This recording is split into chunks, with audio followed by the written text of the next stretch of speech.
एक बार की बात है, श्री कृष्ण भगवान द्वारका में रानी सत्यभामा के साथ सिंहासन पर विराजमान थे। निकट ही गरुड़ और सुदर्शन चक्र भी बैठे हुए थे। तीनों के चेहरे पर दिव्य तेज झलक रहा था। बातों ही बातों में रानी सत्यभामा ने श्री कृष्ण से पूछा कि हे प्रभु, आपने त्रेता युग में राम के रूप में अवतार लिया था। सीता आपकी पत्नी थी, क्या वे मुझसे भी ज्यादा सुंदर थी? द्वारकाधीश झट समझ गए कि सत्यभामा को अपने रूप का अभिमान हो गया है।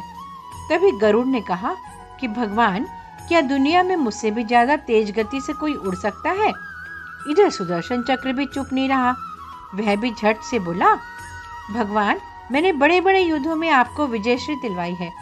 क्या संसार में मुझसे भी शक्तिशाली कोई है? भगवान मन ही मन मुस्कुरा रहे थे। वे जान गए थे कि उनके इन तीनों भक्तों को अहंकार हो गया है और इनका घमंड नष्ट करने का समय आ गया है। ऐसा सोचकर उन्होंने गरुड़ से कहा कि हे गरुड़, तुम हनुमान के पास जाओ और कहना कि भगवान राम माता सीता के साथ उनकी प्रतीक्षा कर रहे हैं। गरुड़ भगवान की आज्ञा लेकर हनुमान को लेने चले गए।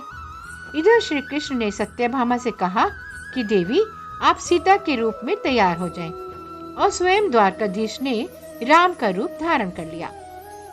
मधुसूदन ने सुदर्शन चक्र को आज्ञा देते हुए कहा कि तुम महल के प्रवेश द्वार पर पहरा दो और ध्यान रहे कि मेरी आज्ञा के बिना महल में कोई प्रवेश ना करे। भगवान की आज्ञा पाकर सुदर्शन चक्र महल के प्रवेश द्वार पर तैनात हो गया। गरुड़ ने हनुमान के पास पहुंचकर कहा कि हे वानरश्रेष्ठ, भगवान राम माता सीता के साथ द्वारका में आपसे मिलने के लिए प्रतीक्षा कर रहे हैं। आप मेरे साथ चलें, मैं आपको अपनी पीठ पर बैठाकर शीघ्र ही वहां ले जाऊंगा। हनुमान ने विनय पूर्वक गरुड़ से कहा, आप चलिए, मैं आता हूँ। गरुड़ ने सोचा, पता नहीं यह बूढ़ा वानर कब पहुँचेगा। खैर, मैं भगवान के पास चलता हूँ। यह सोचकर गरुड़ शीघ्रता से द्वारका की ओर उड़ चला। पर यह क्या, महल में पहुंचकर गरुड़ ने देखा कि हनुमान जी तो उनसे पहले ही महल में प्रभु के सामने बैठे हैं। गरुड़ का सिर शर्म से झुक गया। तभी श्री राम ने हनुमान से कहा कि पवन पुत्र, तुम बिना आज्ञा के महल में कैसे प्रवेश कर गए?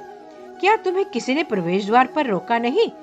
हनुमान ने हाथ जोड़ते हुए सिर झुकाकर अपने मुंह से सुदर्शन चक्र को निकालकर प्रभु के सामने रख दिया। हनुमान ने कहा कि प्रभु, आपसे मिलने से मुझे इस चक्र ने रोका था, लेकिन इसे मुंह में रखकर मैं आपसे मिलने आ गया। मुझे क्षमा करें। भगवान मन ही मन मुस्कुराने लगे।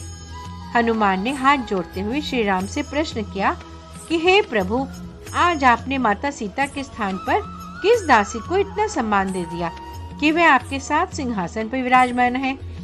अब रानी सत्यभामा का अहंकार भंग होने की बारी थी। उन्हें सुंदरता का अहंकार था जो पल भर में चूर हो गया। रानी सत्यभामा, सुदर्शन चक्र और गरुड़ जी तीनों का गर्व चूर चूर हो गया था। वे भगवान की लीला समझ रहे थे। तीनों की आंखों से आंसू बहने लगे और वे भगवान के चरणों में झुककर क्षमा याचना करने लगे। अद्भुत लीला है ना प्रभु की।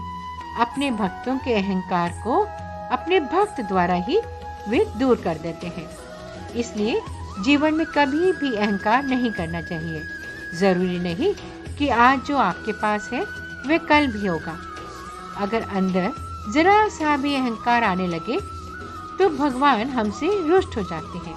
इसलिए भगवान की भक्ति यदि करें तो सबसे पहले अपने अंदर के अहंकार को मिटा दें।